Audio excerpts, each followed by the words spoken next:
Bismillahirrahmanirrahim. Assalamualaikum warahmatullahi wabarakatuh. Waalaikumsalam warahmatullahi wabarakatuh. Alhamdulillahirrahmanirrahim.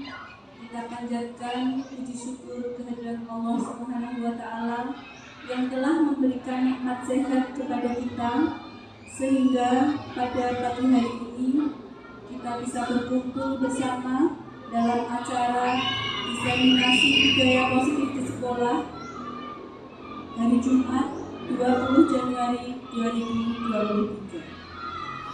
Selanjutnya, selawat serta salam senantiasa kita hadirkan kehadirat Nabiullah Muhammad SAW yang selalu kita nantikan syafaatnya di yaumul qiyamah nanti. Amin ya rabbal alamin. Perkenankan, saya sebagai pembawa acara akan membacakan susunan acara pada pagi hari ini.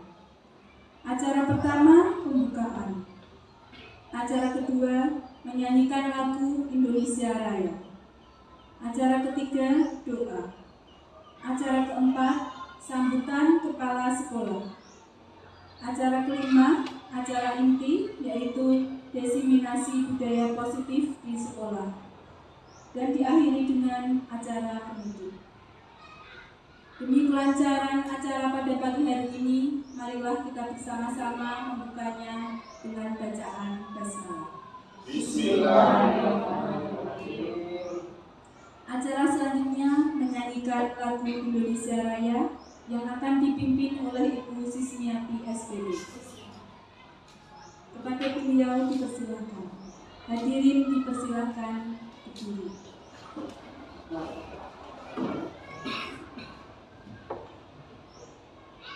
Hiduplah Indonesia Raya. Indonesia tanah airku, tanah tumpah darah. Di sanalah aku berdiri, jadi pandu hidupku. Indonesia kebangsaanku, bangsa dan tanah airku. Marilah kita berseru, Indonesia bersatu. Hiduplah tanahku, hiduplah negeriku, bangsaku, rakyatku semuanya. Bangunlah jiwanya, bangunlah badannya untuk Indonesia Raya. Indonesia Raya, merdeka, merdeka, tanahku, negeriku yang ku cinta. Indonesia Raya, merdeka, merdeka, hiduplah Indonesia Raya. Indonesia Raya, merdeka, merdeka, tanahku, negeriku yang ku cinta. Indonesia Raya, merdeka, merdeka, hiduplah Indonesia Raya. Hadirin dimohon duduk kembali.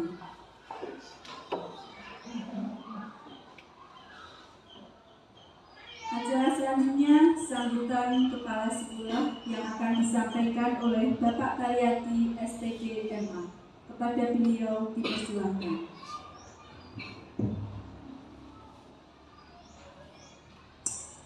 Bismillahirrahmanirrahim.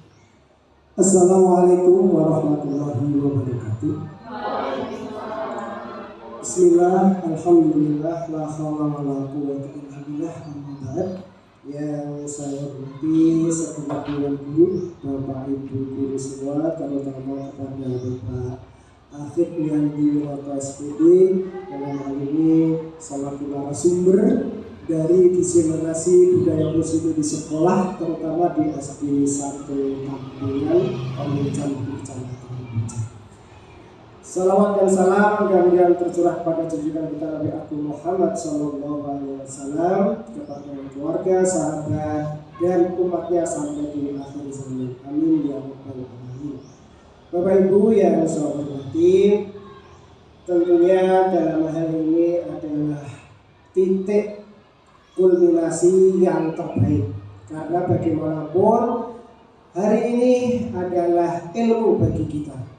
Apa nanti yang akan disampaikan dari narasumber, yaitu Bapak Akid Miandi Winoto SPD, ini tolong untuk bisa dicermati, kemudian dimemori, dan bisa dicurahkan, disampaikan kepada anak didik. Bagaimanapun Bapak Ibu, bahwa kita guru profesional adalah tugasnya satu adalah mendidik, mengajar, membimbing, kemudian menyampaikan ilmu dengan tujuan tidak lain kepada anak didik untuk sukses dari segala aspek.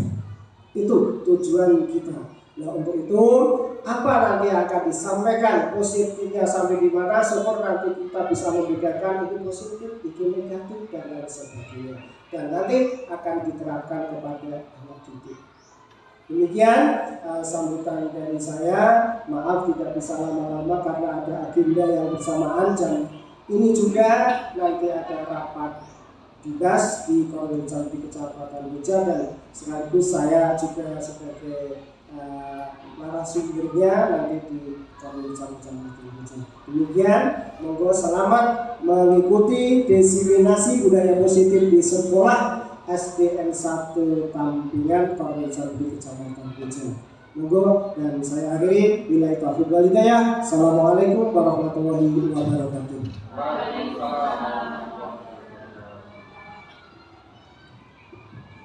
Acara selanjutnya acara inti diseminasi budaya positif di sekolah yang akan disampaikan oleh Bapak Ahid Miandi Winoto SPD.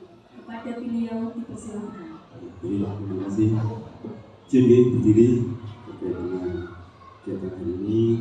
Pertama-tama yang hormat kepada Kepala Sekolah SDN 1 Tampingan Bapak Aryadi SPD MA selaku pimpinan di SD kami yang telah memberikan izin kepada kami untuk melaksanakan kegiatan diseminasi budaya positif di sekolah. Baik, bismillahirrahmanirrahim. Assalamualaikum warahmatullahi wabarakatuh. Selawat serta salam kita selalu mengucapkan rasa syukur kepada Allah Subhanahu wa taala yang telah memberikan rahmat serta hidayahnya kepada kita semuanya, sehingga kita diberikan kesempatan untuk mengikuti kegiatan diseminasi budaya positif di sekolah, tepatnya di SDN 1 Tampingan dengan keadaan sehat walafiat. Yang berhormat kepada teman-teman semuanya yang sudah bersedia untuk mengikuti kegiatan diseminasi, di mana hari ini kita sharing atau berbagi ilmu apa yang sudah kami dapatkan, kami terima selama mengikuti calon guru penggerak angkatan 7, tepatnya dimulai bulan Oktober. Dan selama itu kami mengikuti berbagai macam kegiatan terkait dengan modul 1, di mana modul 1 itu ada submodul sampai 1.4. Di modul 1.4 ini kami diberikan tugas untuk menyampaikan atau berbagi ilmu terkait dengan budaya positif yang dilaksanakan di sekolah. Di situ ada 3 gambar, 3 foto, di mana budaya-budaya positif sebetulnya sudah Bapak Ibu laksanakan, Bapak Ibu kerjakan selama ini, walaupun tidak disengaja atau tidak sadar juga pernah Bapak Ibu laksanakan. Yang pertama adalah berdoa. Di situ gambar pertama atau foto pertama adalah berdoa. Semua dari kelas 1 sampai dengan kelas 6 itu pasti siswa sudah melaksanakan yaitu berdoa sebelum kegiatan KBM berlangsung. Itu salah satu budaya positif. Kemudian jabat tangan. Sebelum pandemi, jabat tangan, kemudian salim kepada Bapak Ibu guru itu adalah salah satu budaya positif yang biasa kita laksanakan. Kemudian pembiasaan, itu juga budaya positif. Alhamdulillah di SD kita itu sudah membiasakan pembiasaan di setiap hari dengan tepuk BPK, salam BPK, menyanyikan lagu Indonesia Raya, ya, kemudian baris-baris. Itu salah satu budaya positif yang sudah Bapak Ibu laksanakan. Kemudian hampir 2 tahun ini kita semua merasakan yang namanya pandemi COVID. Ya, selama pandemi COVID ternyata budaya-budaya positif itu telah terwujud secara tidak disengaja, yaitu yang pertama memakai masker. Sebelum pandemi itu mungkin pemakaian masker, siswa atau Bapak Ibu memakai masker itu riskan atau sungkan atau risih. Tetapi dengan pandemi pemakaian masker itu wajib hukumnya. Untuk apa? Untuk menghindari penyebaran virus COVID, untuk menjaga kesehatan. Kemudian selain itu juga cuci tangan sebelum masuk ke lingkungan sekolah. Itu juga salah satu budaya-budaya positif. Ya, itu. Jadi untuk hari ini nanti kita akan belajar bersama terkait budaya-budaya positif yang sesuai dengan kebiasaan atau kegiatan yang kita laksanakan sehari-hari. Baik, saya lanjutkan.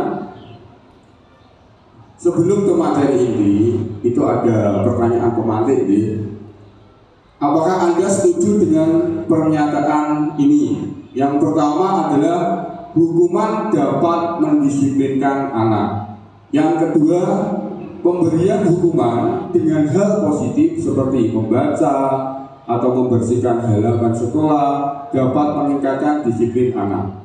Yang ketiga, memberi penghargaan dapat meningkatkan motivasi belajar anak. Kita bahas satu persatu dulu. Mungkin nanti ada tanggapan dari Bapak Ibu guru terkait dengan pernyataan-pernyataan yang ada di layar. Yang pertama, hukuman dapat mendisiplinkan anak. Kira-kira Bapak Ibu guru setuju atau tidak? Kalau setuju alasannya apa? Kalau tidak alasannya apa? Mungkin bisa memberikan pendapat. Yang pertama, pernyataan pertama, hukuman dapat mendisiplinkan anak. Setuju atau tidak? Setuju. Mungkin ada yang berpendapat, kenapa setuju? Ya, silakan Bu Atur, monggo. Silakan. Ini pakai mic. Silakan Bu Atur.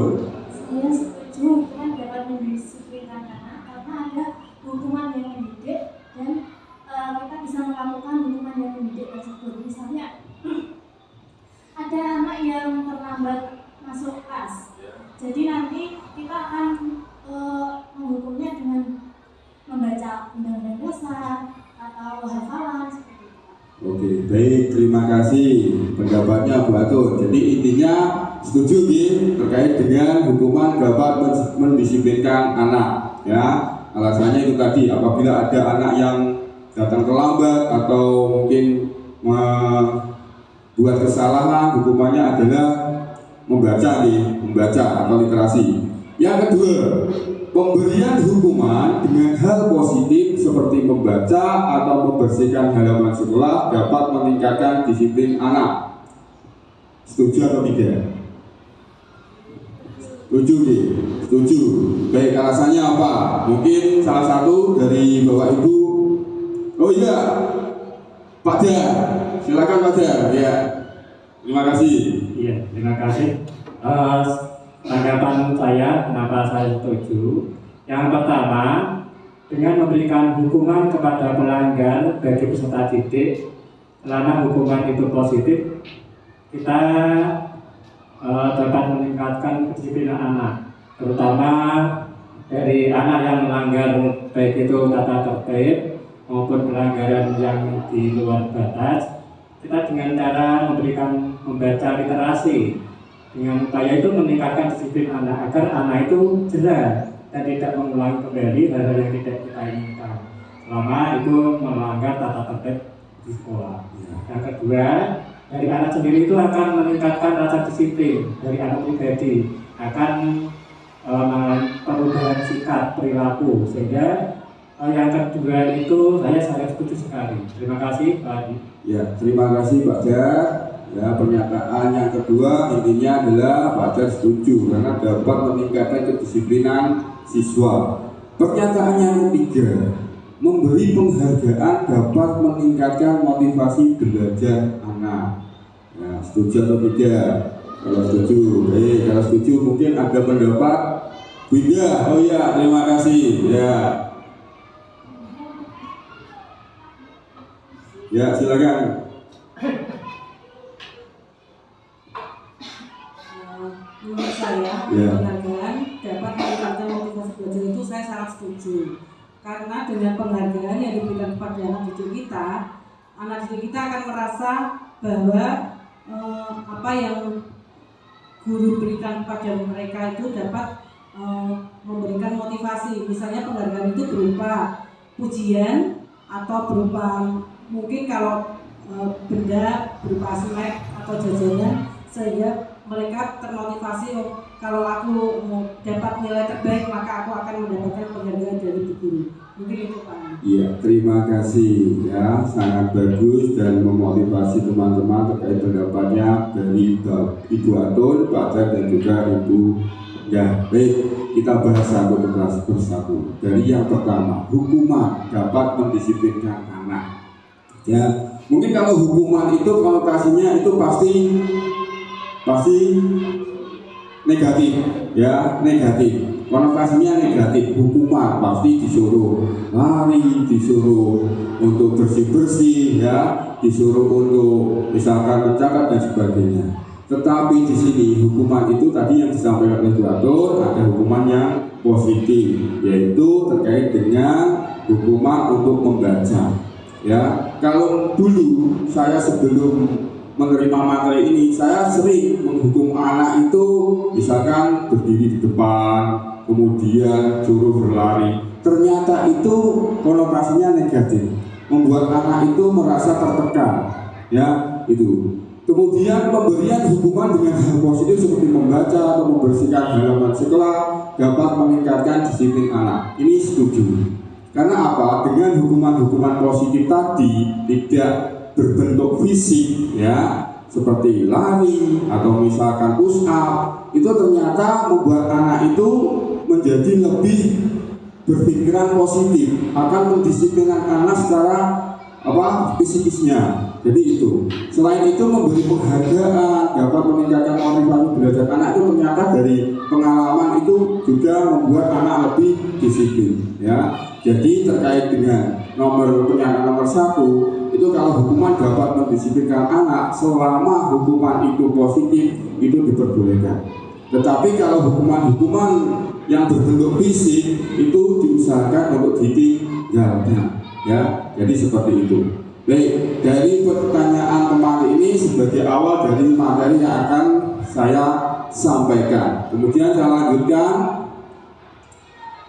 di mana ada perubahan paradigma, ya, paradigma terkait dengan teori disiplin positif ini, di mana ada atau Bapak Ibu misalkan, ya, membuat atau menuliskan sesuatu yang sangat berharga untuk Anda, kemudian letakkan di salah satu tangan Anda dan genggamlah tulisan tersebut dengan segala daya serta buatlah sebuah kepala. Maksudnya begini, Bapak Ibu semuanya misalkan membuat tulisan itu adalah rahasia untuk Bapak Ibu semuanya. Rahasia itu hanya Bapak Ibu yang boleh melihat atau mengetahui. Kemudian tulisan itu Bapak Ibu genggam, ya. Kemudian teman atau tetangga atau saudara ingin melihat, ingin membuka genggaman itu. Kira-kira Bapak Ibu akan mempertahankan tidak? akan mempertahankan genggaman itu tidak? Mempertahankan. Kenapa mempertahankan? Mungkin bisa menyampaikan alasannya. Bu Gita, oke, silakan. Iya, Pak. Iya. Terima kasih Pak Adik. Kenapa saya tetap menggenggam tangan dengan isi yang ada di tulisan yang saya punya? Yeah. Karena menurut saya itu adalah rahasia buat saya sendiri. Yeah. Maka dari itu teman, tetangga, bahkan siapapun tidak boleh melihat apa yang ada di genggaman tangan saya. Walaupun dipaksa, ditarik, bagaimanapun caranya tetap mempertahankan ya. Oke. Ya, baik, terima kasih ya. Jadi apa yang menjadi milik kita, apa yang menjadi rahasia kita itu tetap dipertahankan. Berarti pertanyaannya, siapa yang menjadi kontrol di sini? Apakah orang lain, apakah kita, atau semuanya? Diri sendiri ya. Oke, baik. Jadi yang menjadi kontrol untuk bisa mempertahankan adalah diri kita sendiri. Terkait dengan perubahan paradigma ya yang sudah tadi disampaikan, di sini ada perbedaan. Perubahan paradigma stimulus respon kemudian terhadap teori kontrol. Di sini ada dua, stimulus respon dan teori kontrolnya. Ini ada perbedaannya. Yang pertama, realitas atau kebutuhan kita sama. Kalau di stimulus respon, realitas kebutuhan kita sama, antara kita dengan orang lain dianggap sama. Sedangkan teori kontrolnya, realitas kebutuhan kita berbeda. Jadi antara saya dengan Bapak Ibu guru itu berbeda realitasnya. Tetapi di stimulus respon itu semua sama ya kebutuhannya. Sedangkan kalau di teori kontrol, kebutuhan itu jelas kita berbeda. Ya mungkin antara Bu Gita, Bu Reni dengan saya itu berbeda kebutuhannya. Ya baik dari segi materi, kemudian dari segi ya, akademiknya juga berbeda. Antara kelas 1 dengan kelas 6 berbeda. Kemudian di stimulus respon yang kedua, semua orang melihat hal yang sama, ya. Jadi semua tidak ada perbedaan, semua dianggap sama. Sedangkan di teori kontrol itu setiap orang memiliki gambaran yang berbeda-beda. Begitu juga dengan anak satu dengan yang lain itu kalau diberikan kesempatan untuk menyampaikan pendapat pasti berbeda, ya tidak akan sama, ya. Kemudian untuk stimulus respon yang ketiga, kita mencoba mengubah orang agar berpandangan sama dengan kita. Berarti ada pemaksaan, ya. Misalkan Pak Dar harus sama pendapatnya dengan saya, padahal Pak Dar berbeda pendapatnya dengan saya. Dari segi seni saja, saya misalkan pengennya gambar burung, Pak Dar pengennya gambar ikan, tetap berbeda. Tetapi di stimulus respon itu disuruh untuk sama dengan kita pendapatnya. Sedangkan untuk teori kontrolnya, kita berusaha memahami pandangan orang lain tentang dunia lain, ya itu. Kemudian yang keempat, perilaku buruk dilihat sebagai suatu kesalahan. Pada stimulus respon itu perilaku buruk dilihat sebagai suatu kesalahan. Contoh, tadi sudah disampaikan sama Bu Atun, ada anak yang misalkan melanggar peraturan, ya, melanggar peraturan. Yang di stimulus respon itu perilaku yang buruk itu dilihat sebagai suatu kesalahan. Sedangkan di teori kontrolnya itu semua perilaku memiliki tujuan. Tujuannya apa? Misalkan anak terlambat sekolah, ya, ternyata terlambat sekolah itu tidak karena dia disengaja atau memang disengaja tidak masuk tepat waktu, tetapi karena ada alasannya misalkan bangun kesiangan karena tadi malam membantu orang tuanya. Harus ditanya permasalahannya apa dulu. Ya, anak itu melakukan kesalahan tidak disengaja karena itu tadi membantu orang tua pada saat malamnya itu sampai larut malam tidurnya sampai bangunnya kesiangan. Kemudian stimulus respon yang kelima, saya bisa mengontrol orang lain. Nah ini ego, ya. Jadi kita harus bisa mengontrol orang lain, padahal setiap orang itu berbeda-beda pendapat. Kemudian di teori kontrolnya, Anda tidak bisa mengontrol orang lain. Nanti seperti yang yang Bapak Ibu guru lakukan.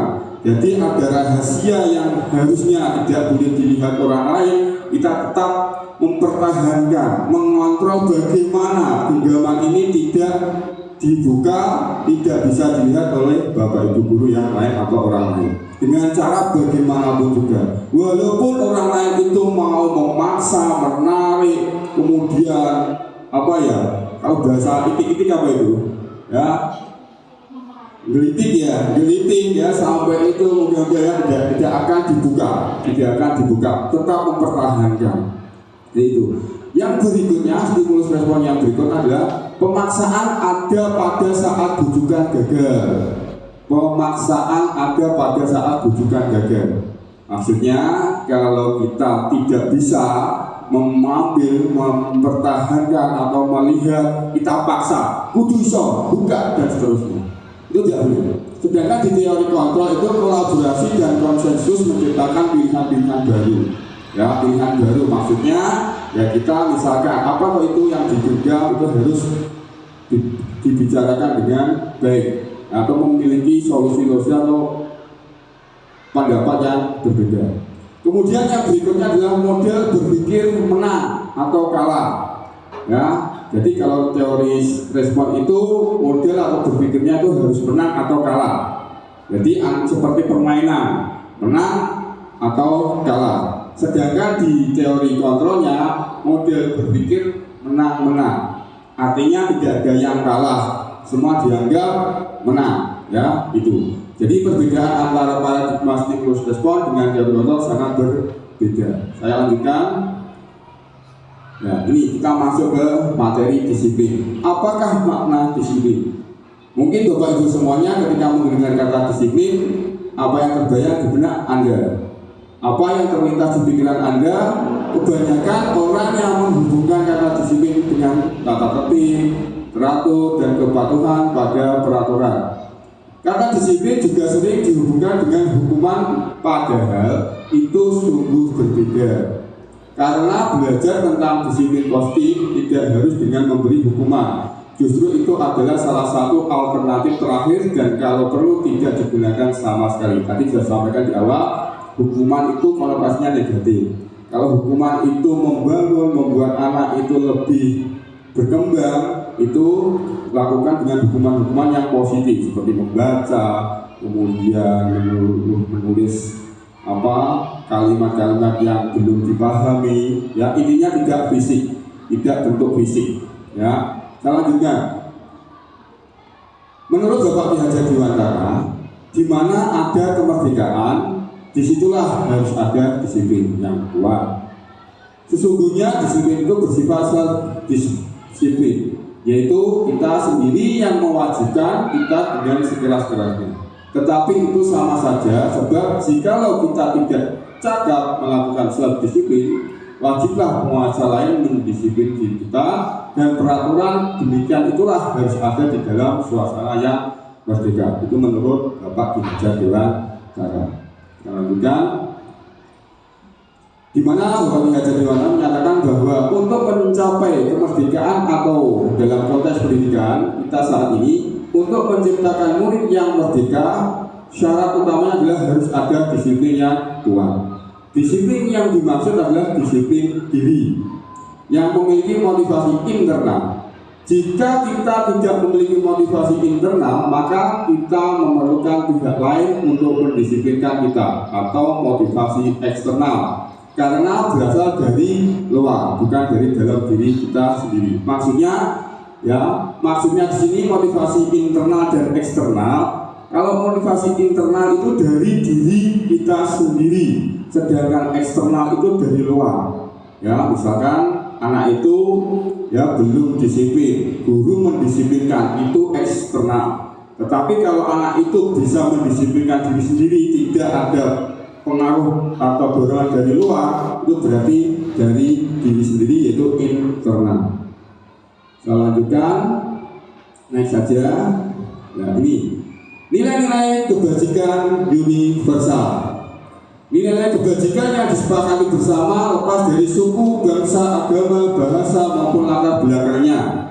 Nilai-nilai ini merupakan payung besar dari sikap dan perilaku kita, atau nilai-nilai ini merupakan fondasi dari berperilaku. Nilai-nilai ini terkandung dalam profil pelajar Pancasila, ada 6, yaitu beriman, bertakwa kepada Tuhan Yang Maha Esa, berakhlak mulia, berkebinekaan global, bergotong royong, kreatif, kemudian mandiri dan bernalar kritis. Itu sebagai landasan, ya, landasan anak-anak untuk mendisiplinkan diri. Saya lanjutkan. Nih, kita mulai masuk ke teori motivasi. Ya, tadi sudah disampaikan menurut Bapak Ki Hajar Dewantara bahwa ada ya 3 teori motivasi perilaku manusia itu menurut Dr. Hulse, ya, itu ada 3. Yang pertama, untuk menghindari ketidaknyamanan atau hukuman. Apa yang akan terjadi apabila saya tidak melakukannya? Untuk menghindari ketidaknyamanan hukuman itu termasuk motivasi eksternal. Maksudnya gini Bapak Ibu. Jadi anak itu melakukan kesalahan, ya, tidak akan melakukan kesalahan karena takut dihukum. Misalkan si anak diberikan tugas, apabila diberikan ya suatu kalimat atau pernyataan, kalau tidak mengerjakan tugas, ya anak-anak nanti silakan tidak boleh masuk ke kelas, silakan membersihkan halaman sampai bersih. Nah disitulah ya itu termasuk motivasi eksternal dari guru. Anak itu merasa tidak akan melakukan kesalahan karena ada hukuman, ya, karena ada hukuman, takut kena hukuman, ya, itu motivasi eksternal. Kemudian yang kedua, untuk mendapatkan imbalan dari orang lain. Ini biasanya pernah saya lakukan, ya, silakan tidak usah kalian membuat kesalahan. Nanti kalau tidak membuat kesalahan akan saya berikan misalkan uang atau jajan, ya, itu. Jadi anak itu tidak akan melakukan kesalahan karena imbalan, ya, karena hadiah, ya. Nah itu termasuk motivasi eksternal. Nah yang termasuk motivasi internal yang bagaimana? Ya untuk menghargai diri sendiri, menjadi insan sesuai harapan kita. Jadi anak itu melakukan disiplin itu karena diri sendiri, bukan karena faktor A, B, C, bukan karena faktor pengaruh dari guru maupun orang lain. Ya itu. Jadi motivasi itu tumbuh dari diri siswa sendiri. Ya, jadi itu. Jadi ada 2 motivasi, eksternal dan internal. Internal intinya tadi adalah dari diri siswa sendiri. Sedangkan eksternal dipengaruhi oleh guru, orang lain, orang tua dan seterusnya. Lanjut, saya lanjutkan. Nah ini keyakinan kelas, hukuman dan penghargaan. Mengapa tidak peraturan saja? Mengapa harus keyakinan kelas? Ya. Mengapa kita memiliki peraturan harus menggunakan helm bila mengendarai kendaraan roda 2? Karena itu sudah peraturan dan itu harus dilaksanakan, ya. Itu. Jadi itu sudah mendarah daging, sudah ada di mindset kita. Jadi kalau kita mengendarai kendaraan itu harus pakai helm, kemudian membawa SIM, STNK, itu sudah. Ya, secara alami sudah setiap hari dilakukan dan harus dilakukan. Kemudian mengapa kita memiliki peraturan 3M, menggunakan masker, mencuci tangan, dan menjaga jarak? Tujuannya apa? Itu tadi untuk menghindari penyebaran COVID. Secara tidak langsung tanpa perintah itu pasti sudah mulai terbiasa. Kalau dulu sebelum pandemi mencuci tangan, pakai masker, kemudian menjaga jarak itu terasa tabu, terasa gimana gitu. Tetapi setelah dilaksanakan dan terbiasa, ternyata itu sebagai pembiasaan, disiplin, ya, budaya positif. Tanpa ada perintah itu semua sampai sekarang saya tetap memakai masker, tetap mencuci tangan, tetap menjaga jarak. Kalau dulu cuek, ya sebelum pandemi tidak pakai masker kemana-mana, bebas, kemudian berbibit-bibitan ke pasar atau tinggal. Tapi sekarang sudah mulai terbiasa. Kemudian, mengapa kita memiliki peraturan harus datang tepat waktu pada saat mengikuti pembelajaran? Karena sudah terbiasa, karena sudah ada aturan atau keyakinan yang sudah disepakati. Ya, kalau misalkan Bapak Ibu ya membuat kesepakatan atau kedisiplinan di dalam kelas masuk jam 7.15, pasti anak-anak sebelum 7.15 sudah pada datang. Nah, itu karena sudah disepakati. Selanjutnya ini ada teori budaya positif. Yang pertama adalah kesepakatan kelas. Nah, ini mengapa kita harus membuat kesepakatan kelas, tidak peraturan. Tadi sudah dibahas. Kesepakatan kelas dengan peraturan jelas berbeda. Kalau kesepakatan kelas itu biasanya itu menggunakan kalimat-kalimat positif, ya, kalimat positif. Nanti akan dibahas lagi. Kemudian setelah kesepakatan kelas, baru keyakinan kelas. Itu yang mempengaruhi budaya positif. Setelah keyakinan kelas, baru lingkungan positif.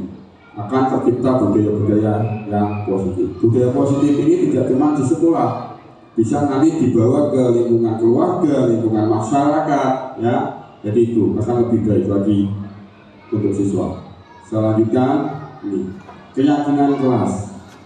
Keyakinan kelas merupakan nilai-nilai kebajikan, prinsip-prinsip universal yang disepakati bersama secara universal, lepas dari latar belakang, suku, negara, bahasa maupun agama. Keyakinan akan lebih memotivasi seseorang dari dalam atau memotivasi secara intrinsik. Seseorang akan lebih tergerak dan bersemangat untuk menjalankan keyakinannya daripada hanya sekedar mengikuti serangkaian peraturan. Ini yang sudah saya laksanakan di kelas, yaitu membuat keyakinan bersama siswa, tidak membeda-bedakan ras, suku, agama, bahasa. Keyakinan kelas itu kita buat bersama siswa dengan guru, dengan mengatur dengan kalimat-kalimat yang positif. Contoh kalimat positif, kalau dulu dilarang membuang sampah, ya, tidak boleh bicara pada saat pelajaran, tidak boleh bermain pada saat jam pelajaran. Di situ ada kata-kata tidak boleh, ya. Itu adalah kalimat-kalimat yang negatif. Sedangkan untuk membuat keyakinan kelas itu harus menggunakan kalimat-kalimat yang positif, yang membangun. Nanti kita bahas. Saya lanjutkan dulu. Ya, pembuatan keyakinan kelas, ya, ini sudah ada contohnya. Yang pertama, keyakinan kelas adalah bersifat lebih abstrak, ya, lebih abstrak, lebih luas, ya, pandangannya. Kemudian keyakinan kelas dituliskan berupa pernyataan-pernyataan universal. Yang keempat, yang ketiga, pernyataan keyakinan kelas senantiasa dibuat dalam bentuk kalimat positif. Tadi, keyakinan kelas sebenarnya tidak terlalu banyak sehingga mudah diingat dan dipahami oleh semua warga kelas. Keyakinan kelas sebenarnya sesuatu yang dapat diterapkan di lingkungan sesuai dengan kondisinya. Kalau di lingkungan kelas ya kita kondisikan dengan lingkungan sekolah atau kelas yang ada di sekitar kita. Semua warga kelas sebenarnya ikut berkontribusi dalam pembuatan keyakinan kelas lewat kegiatan curah pendapat. Jadi semua harus dilibatkan. Tidak cuma kita saja, guru yang membuat peraturan, itu tidak, yang membuat saya tidak. Jadi semua siswa, guru itu diajak untuk membuat keyakinan bersama. Kemudian bersedia meninjau kembali keyakinan kelas dari waktu ke waktu. Dievaluasi, apakah itu benar-benar bermanfaat, dapat mendisiplinkan atau tidak. Nah, itu yang pernah saya laksanakan di kelas, yaitu membuat keyakinan kelas bersama siswa menggunakan kertas post-it, ya, POSIT. Jadi semua siswa itu nanti diberikan satu persatu kertasnya, kemudian diberi kesempatan untuk membuat keyakinan kelas berdasarkan pemikiran mereka, keinginan mereka. Ada yang kemarin itu menuliskan semua siswa dalam pembelajaran menggunakan buku paket. Bagus itu ya. Jadi selain buku paket yang ada di sekolah, berarti disimpan dulu atau dibaca di rumah, itu ada. Kemudian ada lagi siswa dalam proses pembelajaran di kelas, siswa harus tenang ya. Tidak ada kata-kata tidak boleh ya. Karena apa? Tidak itu kalimat negatif. Kita harus dianjurkan untuk menggunakan kalimat positif di sini, kalimat positif. Ya, selanjutnya. Nah, tujuan dari keyakinan kelas ini yang pertama mengenalkan keyakinan kelas kepada peserta didik. Ya, mengenalkan, kemudian menyusun keyakinan kelas bersama peserta didik, membiasakan penerapan keyakinan kelas untuk menumbuhkan self-disiplin pada peserta didik. Selanjutnya nanti.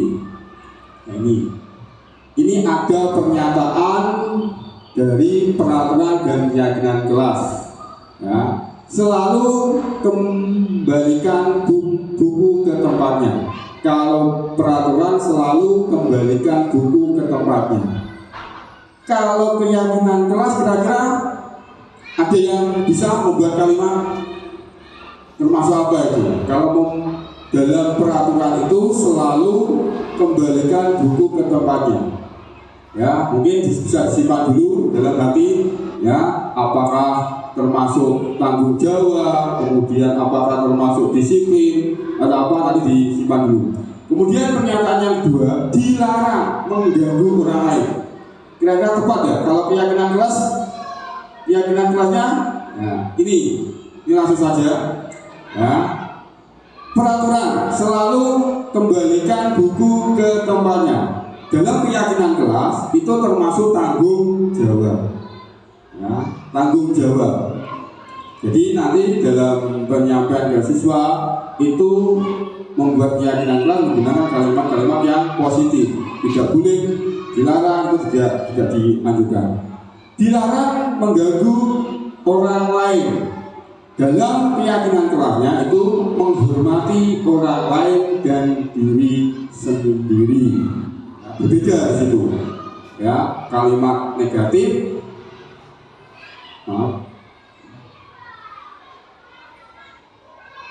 Ya, untuk peraturan itu biasanya menggunakan kalimat-kalimat negatif, sedangkan untuk keyakinan itu menggunakan kalimat positif.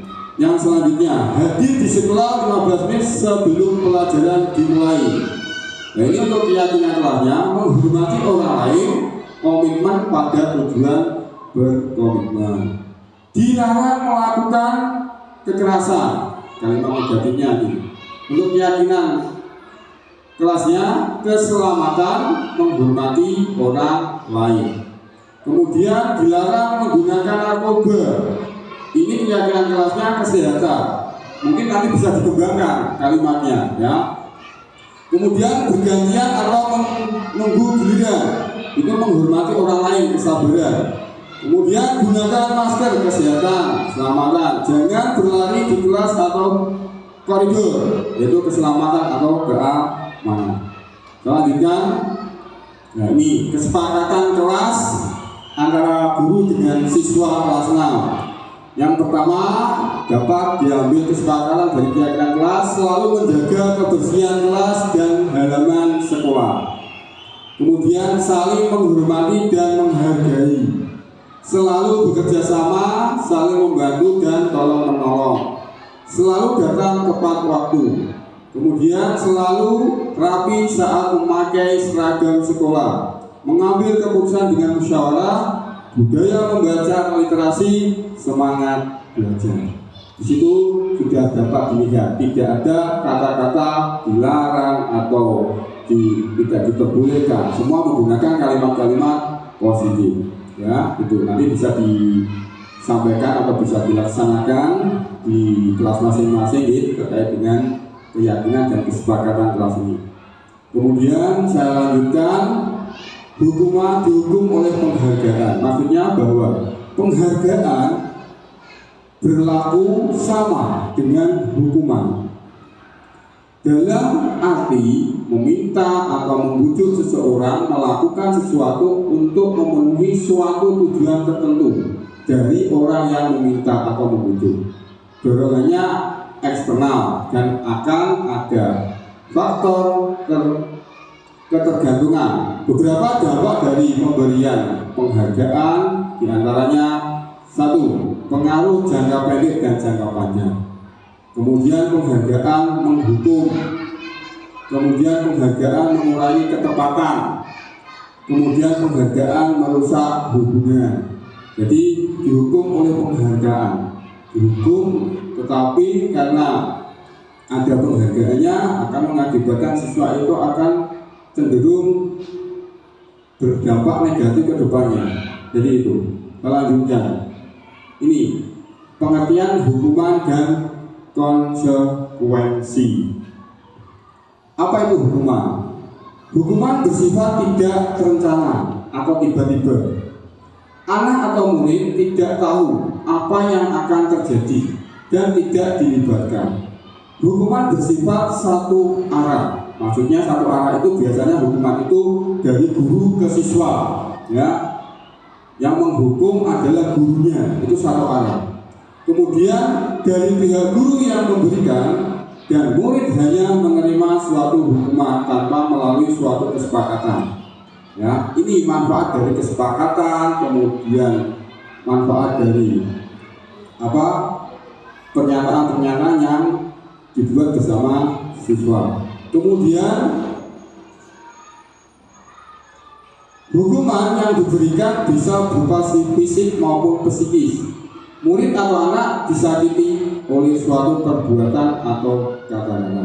Jadi ini perbedaan atau pengertian dari hukuman. Hukuman itu konotasinya tadi sudah saya sampaikan negatif, ya, terkait dengan biasanya itu fisik kalau hukuman itu, ya. Tetapi kalau hukuman secara positif ya tadi sudah disampaikan teman-teman, yaitu bisa hukuman berupa membaca, kemudian mengerjakan tugas dan sebagainya. Sedangkan konsekuensi itu disiplin dalam bentuk konsekuensi sudah terencana atau sudah disepakati bersama guru dan siswa di kelas. Kemudian sudah dibahas dan disetujui oleh murid dan guru. Setelah membuat kesepakatan nanti disetujui bersama dengan guru dan siswa. Apa itu tetap dilaksanakan atau tidak?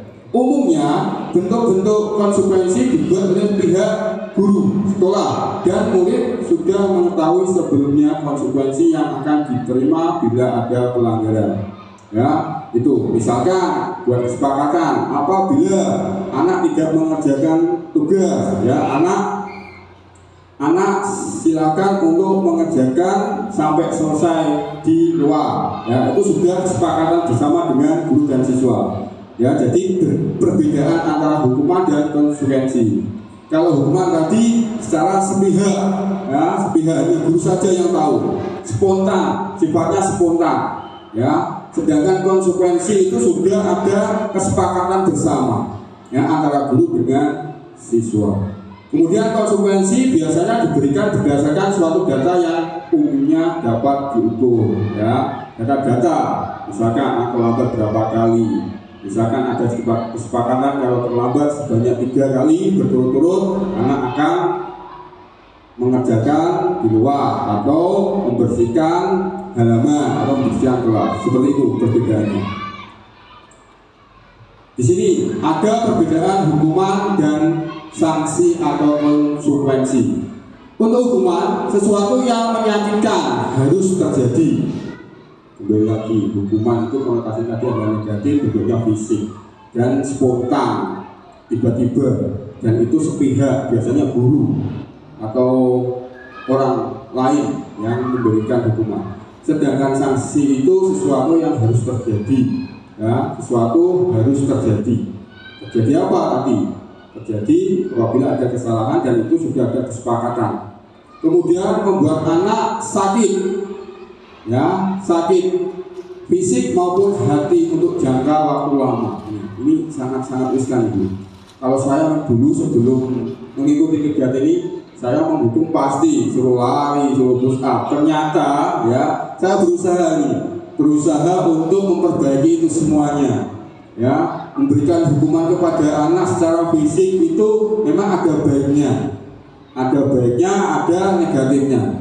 Kalau anak itu merasa tersakiti fisiknya, itu akan terbawa sampai tua nanti.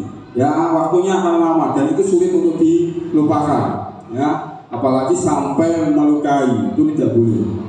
Ya, tapi alhamdulillah selama ini belum sampai melukai, tetapi saya akan berusaha untuk meninggalkan hukuman bentuknya fisik.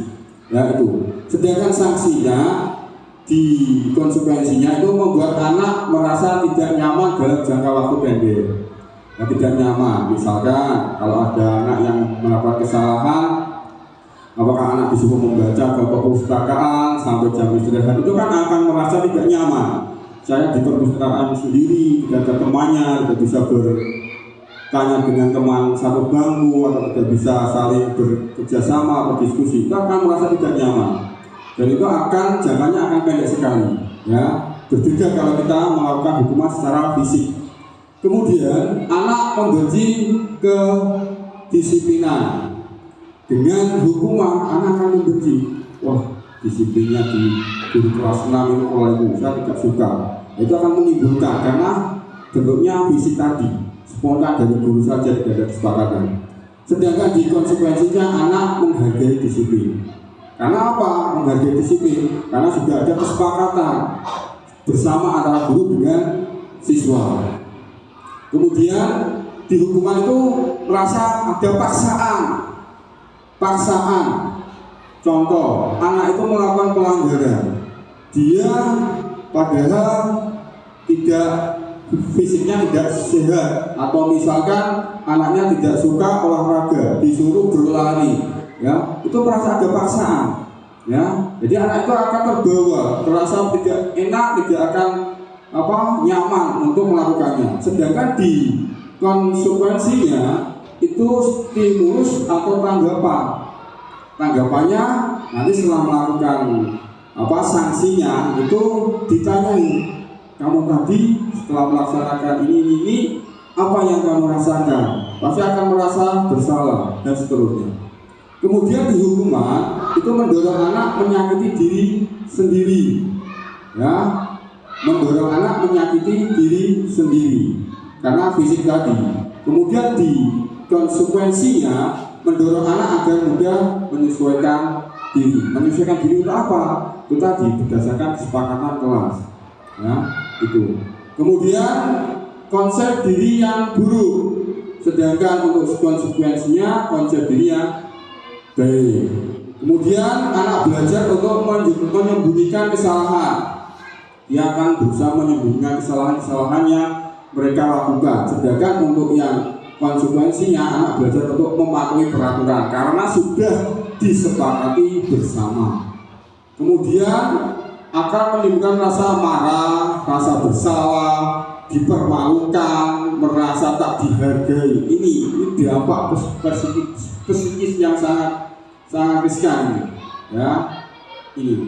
Jadi kalau kita melakukan hukuman secara fisik, ternyata itu dampaknya itu sangat luar biasa, ya. Akan menimbulkan rasa marah, rasa bersalah, dipermalukan, kemudian merasa tak dihargai. Sedangkan di konsekuensinya kehilangan hak, dibuat tidak nyaman, diasingkan untuk sementara. Ya, diasingkan tadi, contoh misalnya membaca di perpustakaan jam 8 sampai jam istirahat misalnya, dia akan merasa diasingkan dan merasa tidak nyaman. Akhirnya dia akan mengikuti atau mematuhi peraturan atau kesepakatan sudah dibuat. Itu adalah perbedaan dari hukuman dan sanksi.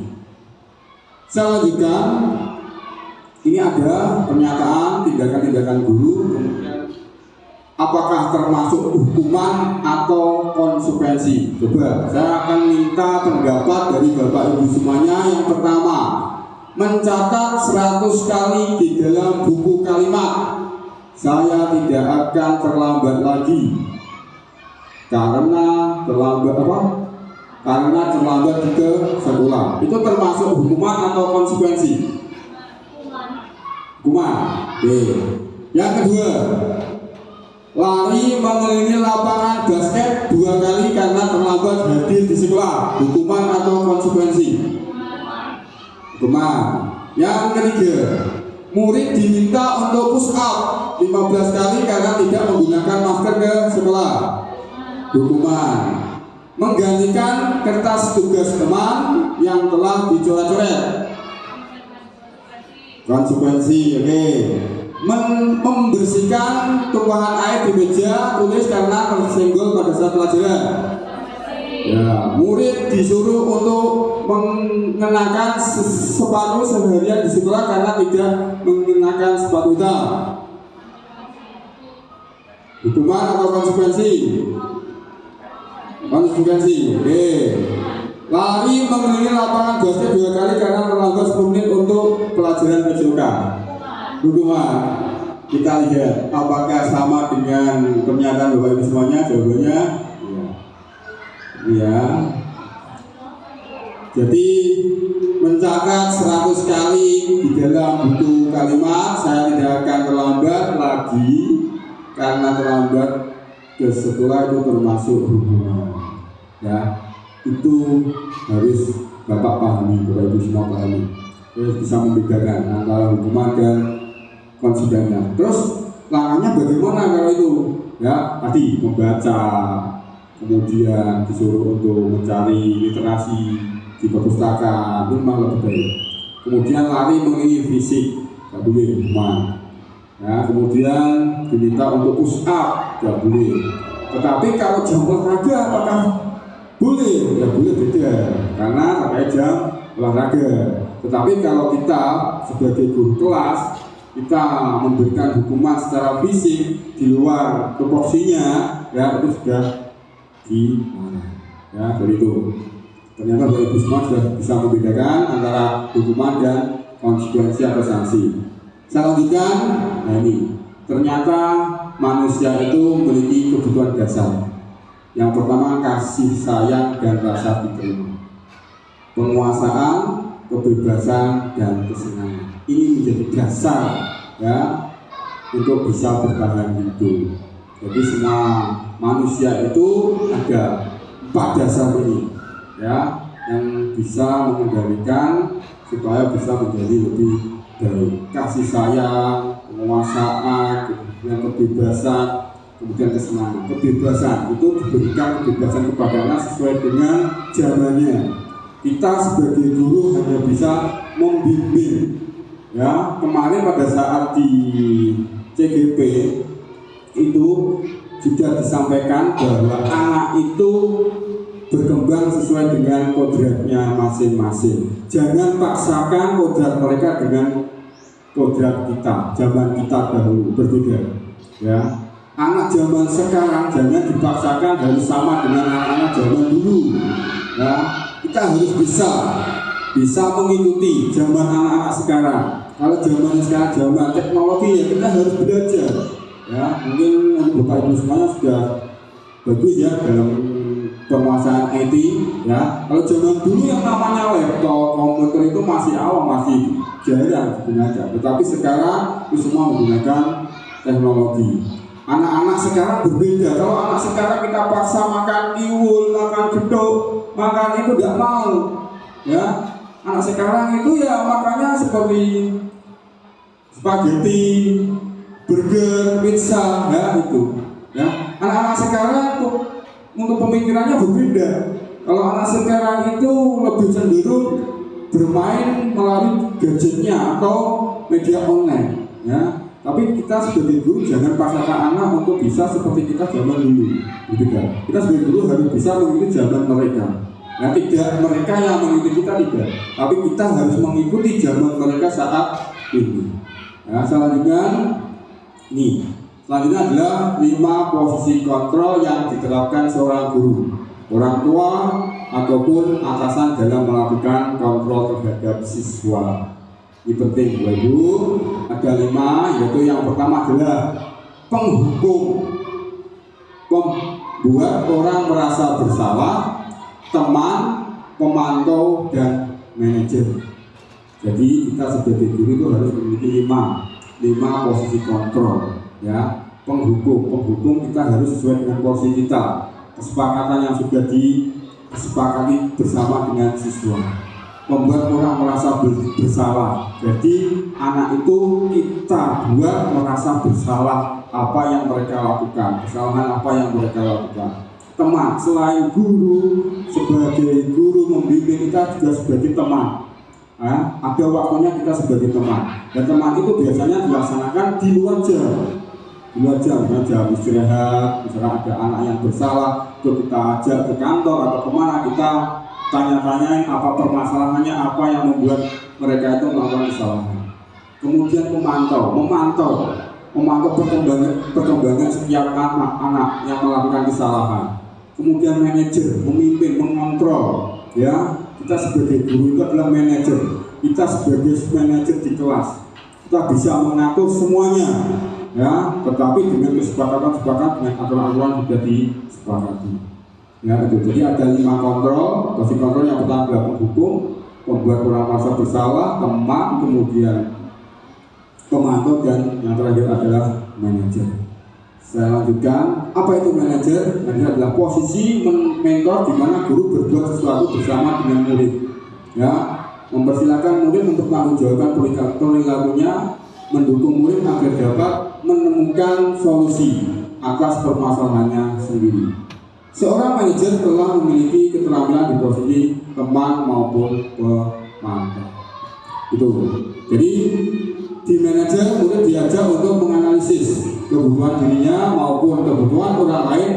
Di sini penekanan bukan pada kemampuan membuat konsekuensi, namun dapat berkolaborasi dengan murid bagaimana memperbaiki kesalahan yang ada. Kemudian seorang manajer akan berkata apa yang kita yakini, kembali ke keyakinan kelas. Apakah kamu meyakininya? Jika kamu meyakininya, apakah kamu bersedia memperbaikinya, dan seterusnya. Lanjutkan saja. Nah, ini yang penting. Inti dari kegiatannya adalah segitiga restitusi. Apa itu restitusi? Restitusi adalah proses menciptakan kondisi bagi murid untuk memperbaiki kesalahan mereka, sehingga mereka bisa kembali pada kelompok mereka dengan karakter yang lebih kuat. Johnson 2004. Itu saya ada permasalahan salah satu siswa saya, ya. Itu saya melakukan segitiga restitusi. Dan segitiga restitusi apa saja? Ini siswa biasanya melakukan pelanggaran terlebih dahulu, kemudian hukuman berdasarkan dengan kesepakatan, kemudian dimaafkan. Ya, ini ada 3 segitiga restitusi. Penting sekali Bapak Ibu terkait dengan segitiga restitusi. Yang pertama adalah menanyakan keyakinan, menstabilkan identitas, kemudian validasi tindakan yang salah. Di menanyakan keyakinan itu biasanya Bapak Ibu atau saya yang sudah saya laksanakan itu menanyakan keyakinan kelas apa yang telah kita sepakati terlebih dahulu. Ya, kalau sudah membuat kesepakatan keyakinan, ya, itu sebagai acuan. Kemudian kamu ingin menjadi orang yang seperti apa sebelumnya? Apabila anak melakukan kesalahan, pertanyaan-pertanyaan itu dikembangkan. Kemudian untuk menstabilkan identitas itu biasanya kamu bukan satu-satunya yang pernah melakukan ini. Itu sebagai motivasinya, ya. Jadi anak tidak seakan-akan hanya dia sendiri yang melakukan kesalahan. Kemudian setiap orang pasti pernah melakukan kesalahan. Ya tadi. Jadi anak tidak merasa hanya dia yang melakukan kesalahan. Contoh misalkan, saya juga pernah melakukan kesalahan seperti itu. Tetapi kamu kenapa? Nah, itu adalah salah satu menstabilkan identitas, menstabilkan emosinya. Kemudian untuk yang validasi tindakan yang salah itu biasanya kamu tentu punya alasan mengapa melakukan itu, menanyakan alasan kesalahannya itu apa.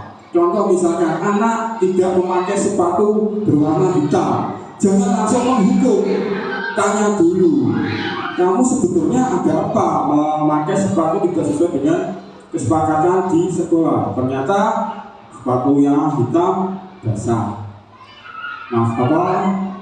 Kehujanan. Nah, itu adalah salah satu alasan-alasan yang mungkin bisa kita maafkan. Jangan langsung memberikan hukuman. Kemudian adakah cara yang lebih efektif untuk mendapatkan apa yang kamu butuhkan? Ya, itu.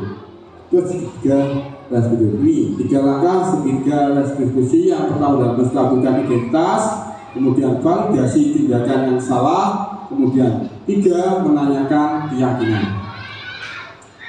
Selanjutnya ada sebuah pernyataan ya untuk menstabilkan identitas. Untuk membuat anak merasa gagal karena mau berbuat salah menjadi positif terhadap dirinya. Contoh, guru berkata biasanya ya yang harus dilakukan seorang guru untuk menstabilkan identitas itu memberikan pertanyaan-pertanyaan yang membangun. Contoh, berbuat salah itu hal yang manusiawi. Jangan langsung menyalahkan. Jadi dibangun dulu, diberikan motivasi terlebih dahulu. Tidak ada manusia yang sempurna. Ya, jelas itu ya. Jadi anak itu tidak akan ada rasa paksaan, tidak ada rasa disalahkan. Ya. Kemudian bapak atau ibu juga buat salah, maksudnya bapak atau ibu juga pernah berbuat salah pada zaman seperti kamu atau pada usia-usia seperti kamu. Kemudian kita pasti bisa menyelesaikan permasalahan ini. Jadi memberikan motivasi kepada anak. Kemudian bapak atau ibu tidak tertarik untuk mencari tahu siapa yang benar, siapa yang salah. Bapak ibu lebih tertarik untuk menyelesaikan masalah. Jadi itu. Jadi diharapkan bapak ibu semuanya tidak mencari kesalahannya, tetapi bagaimana cara menyelesaikan permasalahan pada anak yang melakukan kesalahan. Kalau misalkan anak itu tidak memakai sepatu, datang terlambat, cari permasalahannya apa, kita selesaikan. Jangan malah menghukum secara sepihak, ya itu. Kalau kamu menyalahkan dirimu sendiri terus menerus, apakah kamu bersikap baik pada dirimu sendiri? Ini kembali pertanyaan baru. Itu adalah menstabilkan identitas. Kemudian yang validasi kebutuhan itu membantu murid mengenali basic need atau kebutuhan dasar yang ingin dipenuhinya ketika melakukan kesalahan itu. Pada dasarnya, setiap tindakan manusia tujuannya adalah memenuhi kebutuhan dasar, ya, kebutuhan dasar. Apakah itu penguasaan, kebebasan, kasih sayang, dan rasa diterima, kesenangannya atau bertahan hidup. Ya, guru biasanya, ya, dianjurkan untuk menggunakan kalimat-kalimat, ya, kamu bisa saja melakukan hal yang lebih buruk, tapi kamu tidak melakukannya. Seakan-akan anak-anak itu atau guru itu bertanya kepada siswa, memberikan pernyataan itu, anak itu sebenarnya bisa melakukan kesalahan yang lebih buruk lagi, tetapi anak itu tidak melakukannya, ya begitu. Kemudian kamu pasti punya alasan mengapa melakukannya. Alasannya tadi dicari, kenapa tidak memakai sepatu hitam, kenapa datang terlambat, kenapa tidak mengerjakan tugas, itu dicari dulu alasannya apa. Jangan langsung memberikan hukuman, ya, apalagi hukuman secara fisik. Kemudian apa yang penting bagi kamu? Ya, yang penting bagi kamu, tanyakan dulu. Kemudian kamu boleh tetap berusaha menjaga sikap itu, tapi tambahkan sikapnya lain yang baru. Kemudian maukah kamu belajar cara lain untuk mendapat yang kamu butuhkan tanpa harus memukul? Misalkan anak melakukan kesalahan memukul temannya, ya. Itu ya silakan, bahwa itu tidak langsung menghakimi atau menghukum. Cari alasannya, kemudian buat pertanyaan-pertanyaan yang membuat anak itu merasa bersalah. Kemudian apakah kamu bisa melakukan dengan lebih baik besok lagi? Jadi setelah anak itu melakukan kesalahan, beri kata motivasi, ya, buat pertanyaan itu. Pasti anak akan menjawab, pasti ada dan seterusnya. Selanjutnya, mungkin ini sesi terakhir, ya. Menanyakan keyakinan. Nih, anak melihat kesalahannya dihubungkan dengan norma sosial dan nilai yang mendasari manusia berinteraksi dengan orang lain. Apabila anak melakukan kesalahan baik di kelas maupun di lingkungan sekolah, ya, guru hendaknya apa nilai yang kita percaya di kelas atau sekolah kita. Jadi keyakinan, kesepakatan yang sudah. Kemudian nilai-nilai universal apa yang telah kita sepakati, ya, tadi sudah sampaikan di kelas, kita buat kesepakatan bersama dengan siswa, ya, kemudian jadikan sebuah keyakinan. Kemudian kelas yang ideal itu seperti apa sih? Nah, yang diinginkan siswa itu seperti apa? Apakah ingin duduknya berkelompok, apakah ingin setiap 1 minggu sekali bertukar tempat duduk, ya itu juga bisa. Kemudian kamu ini jadi anak seperti apa ke depan, ya. Setelah anak itu kita berikan motivasi tadi karena merasa bersalah, kemudian ditanyakan kamu ini jadi anak seperti apa ke depannya. Mungkin dia akan menjawab, ya menjadi orang baik, sukses dan seterusnya.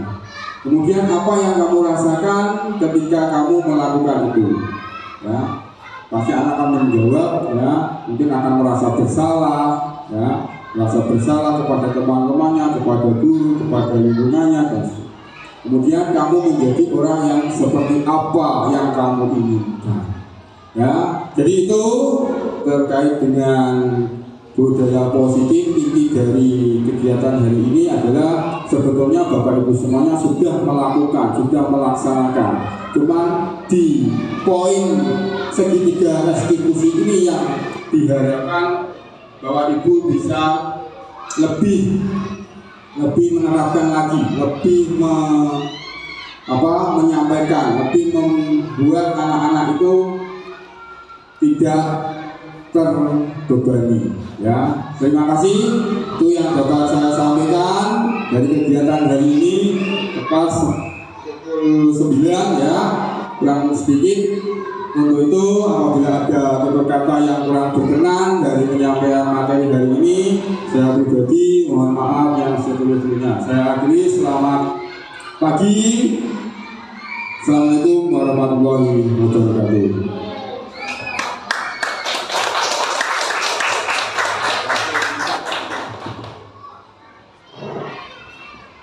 Akhirnya acara pada pagi hari ini telah selesai dan berjalan dengan baik. Sebelum saya menutup acara pada pagi hari ini, saya sebagai pembawa acara mengucapkan terima kasih atas kehadirannya, juga permintaan maaf secara pribadi apabila saya dalam menyampaikan susunan acara juga membawakan acara pada pagi hari ini ada kekurangan. Mari kita tutup dengan bacaan hamdalah bersama. Terima kasih. Wassalamualaikum warahmatullahi wabarakatuh. Terima kasih Bapak Ibu semuanya, ya. Matikan.